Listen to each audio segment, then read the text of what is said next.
Hello and welcome to the box on screen. I'm at the stunning Start Point in South Devon, an area of outstanding natural beauty and home to the iconic Start Point Lighthouse. It's been guiding mariners safely around this stretch of coastline for over 150 years, but more on that later. Today, our focus is on climate change. Scientists first started warning of the impact of greenhouse gases in the late 19th century. And in the 1960s, evidence of the dangerous effects of the increasing amounts of carbon dioxide in the atmosphere was starting to be taken seriously.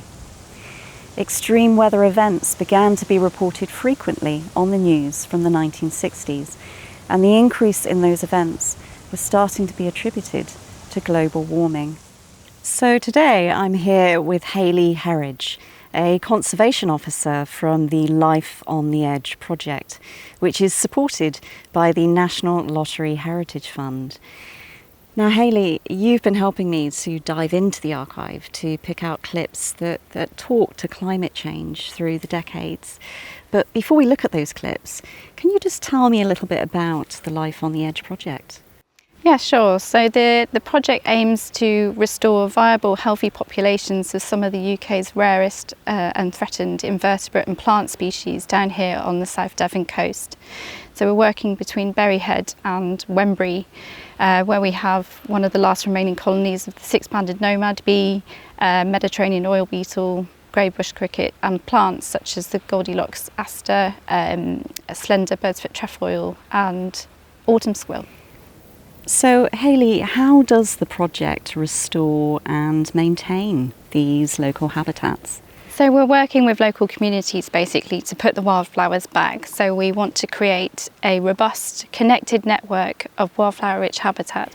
And why is it so important that we do that? In the face of climate change, it's really important because invertebrates are incredibly vulnerable to climatic changes. So by creating a connected network of habitats, we're enabling those species to find suitable conditions that they require. Let's take a look at a clip from the 1970s, a time when climate change was just beginning to be discussed in the news. Ian, we're talking about a world in crisis. Do you think it is in a crisis? I think it is, yes. I think we're heading for possibly a major climatic change in the next few years, maybe much sooner than we imagine, of such a nature that it may in fact end our food supply and end our whole civilization. What's causing this climatic change? Well, the essence of it seems to be the build-up of carbon dioxide in the atmosphere. This graph shows the increase in carbon dioxide in the atmosphere during this century. And as you can see, it's a rapid rate of increase. It's called an exponential curve. And the rate of increase is itself increasing. And this region here is a projection. And as you can see, that's very alarming indeed. What effect does that have? Well, the effect it has is of a warming. It's called the greenhouse effect. And this has been known about for really quite a long time, for 25 years or so. The end result might be a melting of the polar ice caps. This theory has been bandied about and talked about by people for quite a long time. But there are other theories now. One is that we could get a sudden overheating due to loss of our tropical rainforests. Say, if this happened, say, by the end of the century, we could get air temperatures of about 50 degrees centigrade building up, which would make life totally impossible. I remember when I was growing up, and the idea of melting ice caps and extreme temperatures always seemed to be a thing that was far in the future.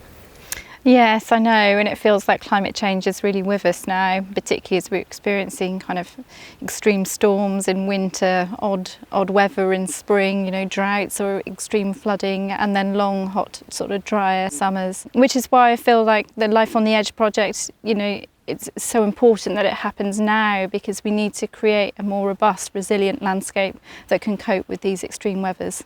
Absolutely. Now, before we move on to our next clip, I'm really keen to go and see if we can find some of these extraordinary creatures. And, they've got such a big role to play. Shall we go and find some?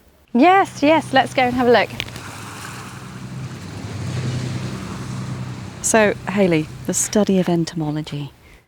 What is it? And why do we need a net? Well, entomology is the study of insects, and when you're out in the field, you quite often use a net to capture insects because They're moving so fast, you can't get to see them properly without getting them in the net, and then you can put them in a pot and have a really close look at them to be able to identify them correctly. So hopefully we'll find something now for you to have a look at. And that's the idea of the pot, isn't it? That you get to just have a closer look at some of these species. Yeah, absolutely. Suddenly the various kind of details of the creature you're looking at suddenly come to life when you can see them in a pot. Amazing.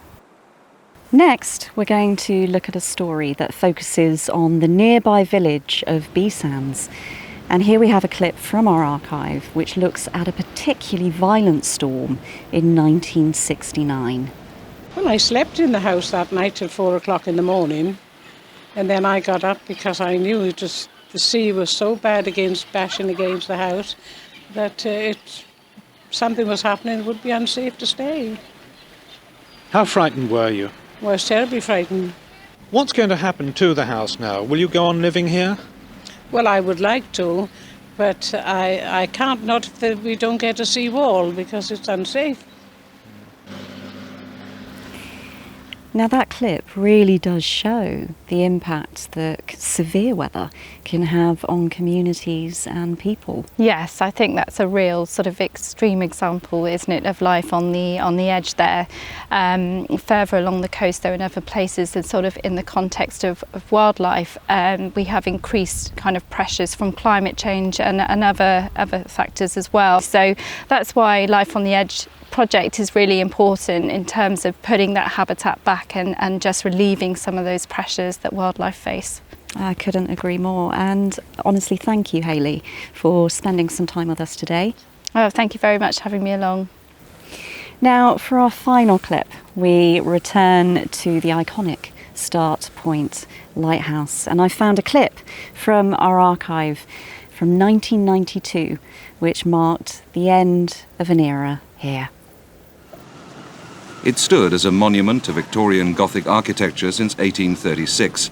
It's also stood as a guide and help to sailors along this, one of the most exposed of English coastlines. Philip Griffiths is the end of the line. 29 years in the service of Trinity House, he will see his job taken over by the technology of the 1990s. Phil, that's what it's all about.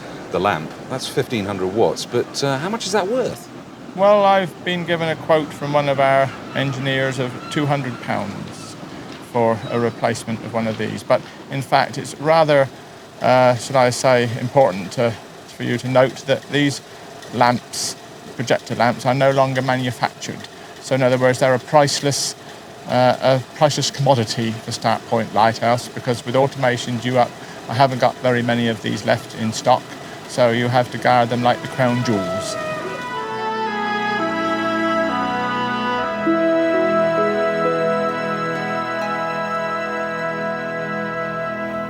What a lovely clip. No keepers at home anymore, but still the lighthouse shines brightly. And thank you for joining me for The Box on Screen. Check out our other content on our YouTube channel, or why not visit us at The Box, where you can see more from our incredible film archive.